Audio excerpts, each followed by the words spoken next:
साल था 1576। जगह थी हल्दी घाटी। यह सिर्फ एक लड़ाई नहीं थी, बल्कि भारतीय इतिहास के दो सबसे बड़े नामों का टकराव था। एक तरफ मेवाड़ के महाराणा प्रताप और दूसरी तरफ मुगल सम्राट अकबर। अब स्कूलों में हम सब ने इस लड़ाई के बारे में पढ़ा है, पर क्या हो अगर मैं कहूं कि जो हमने पढ़ा वो शायद आधा ही सच है।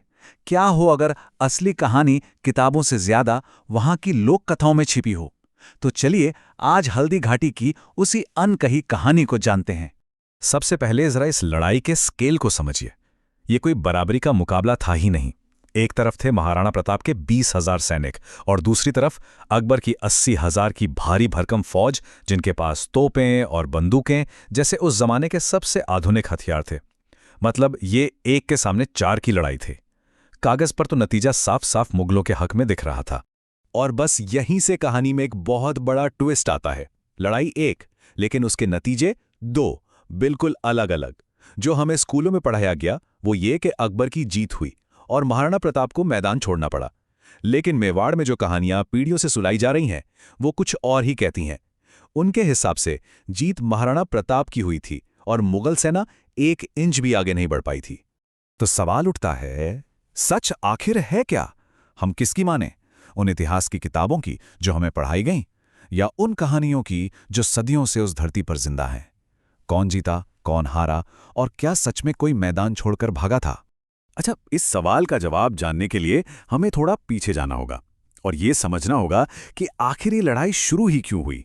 मतलब मेवाड़ जैसा एक छोटा सा राज्य इतनी बड़ी मुगल सल्तनत से भिड़ने की हिम्मत कर ही क्यों रहा था? इसकी वजह थी लोकेशन और पैसा। देखिए, उस वक्त दिल्ली से गुजरात के अमीर बंदरगाहों तक का जो सबसे जरूरी ट्रेड रूट था वो मेवाड़ से होकर गुजरता था। मुगलों के व्यापार का सारा ताना बाना इसी रास्ते पर टिका था और इस पर कंट्रोल था मेवाड़ का, जिससे मुगलों को भारी टैक्स देना पड़ता था। तो अकबर के लिए मेवाड़ जीतना सिर्फ जमीन का टुकड़ा नहीं, बल्कि अपने साम्राज्य की आर्थिक लाइफलाइन पर कब्जा करना था। लेकिन देखिए, अकबर एक बहुत चालाक शासक था। उसने लड़ाई से पहले बातचीत के हर दरवाजे को खटखटाया, एक के बाद एक कई दूत भेजे और एक ऑफर तो ऐसा दिया जो किसी को भी हैरान कर दे। ऑफर था आधा हिंदुस्तान। बस शर्त एक थी कि महाराणा प्रताप मुगल झंडे के नीचे आ जाएं। लेकिन मेवाड़ का स्वाभिमान किसी भी कीमत पर झुकने को तैयार नहीं था। हर ऑफर ठुकरा दिया गया। तो जब बात नहीं बनी तो तलवारें खिंच गईं। महाराणा प्रताप को यह अच्छी तरह पता था कि वो फौज की संख्या के दम पर तो जीत नहीं सकते, तो उन्होंने ये लड़ाई ताकत से नहीं, बल्कि एक जबरदस्त रणनीति से लड़ने का फैसला किया। उनका मास्टर प्लान कमाल का था। सिर्फ 3 स्टेप्स में। स्टेप 1, लड़ाई की जगह तुम नहीं हम चुनेंगे। और उन्होंने चुना हल्दी घाटी का तंग रास्ता, जहां लाखों की फौज भी एक साथ हमला नहीं कर सकती। स्टेप 2, मुगलों के सबसे बड़े हथियार यानी उनकी तोपों को बेकार कर दो। वो तंग रास्ता इतना छोटा था कि तोपें अंदर आ ही नहीं सकती थी। और स्टेप 3, और शायद सबसे जरूरी, लोकल सपोर्ट। उन्होंने भील आदिवासियों के साथ हाथ मिलाया, जो उस इलाके के चप्पे चप्पे को जानते थे और कमाल के तीरंदाज थे। अब आते हैं उस एक पल पर जिसे इतिहास की किताबों में उनकी हार का सबसे बड़ा सबूत बताया जाता है। क्या वो सच में मैदान छोड़कर भाग गए थे? और यहीं पर कहानी में एंट्री होती है उनके वफादार घोड़े चेतक की। लड़ाई में दुश्मन के हाथी पर हमला करते हुए चेतक बुरी तरह घायल हो गया था, लेकिन अपने मालिक की जान बचाने के लिए वो जख्मी घोड़ा 5 किलोमीटर तक दौड़ता रहा।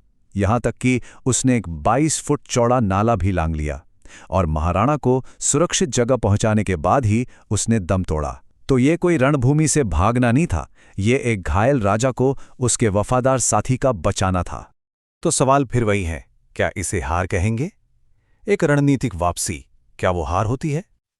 असल में किसी जंग में जीत या हार का मतलब होता क्या है? चलिए उस जमाने के हिसाब से ही सोचते हैं। 16वीं सदी में जीत के सिर्फ 2 ही मतलब थे। एक, या तो आप दुश्मन राजा को मार दें, या फिर दूसरा, आप उसके राज्य पर कब्जा कर लें। तो हल्दी घाटी के बाद असल में हुआ क्या?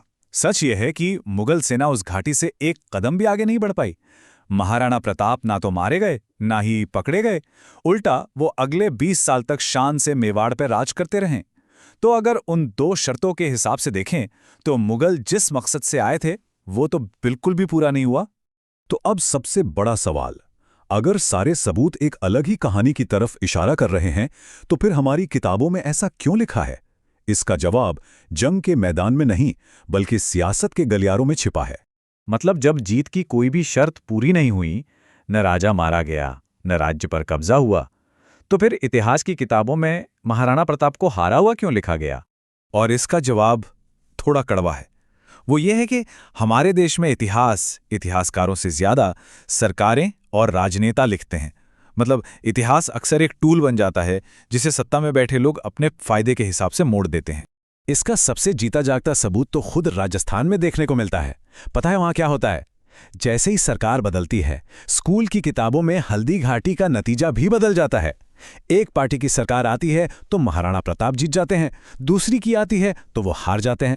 इससे साफ पता चलता है कि सच एक ही है, लेकिन सियासत उसे अपने अपने चश्मे से दिखाती है। और यहीं पर मैं एक बहुत ज़रूरी सवाल छोड़ना चाहता हूं। ज़रा सोचिए, अगर हल्दी घाटी जैसी एक इतनी मशहूर लड़ाई की कहानी को इतनी आसानी से बदला जा सकता है, तो हमारे इतिहास में न जाने और कितनी कहानियां होंगी जो हम तक शायद वैसे पहुंची ही नहीं जैसी वो असल में थीं। सोचने वाली बात है ना?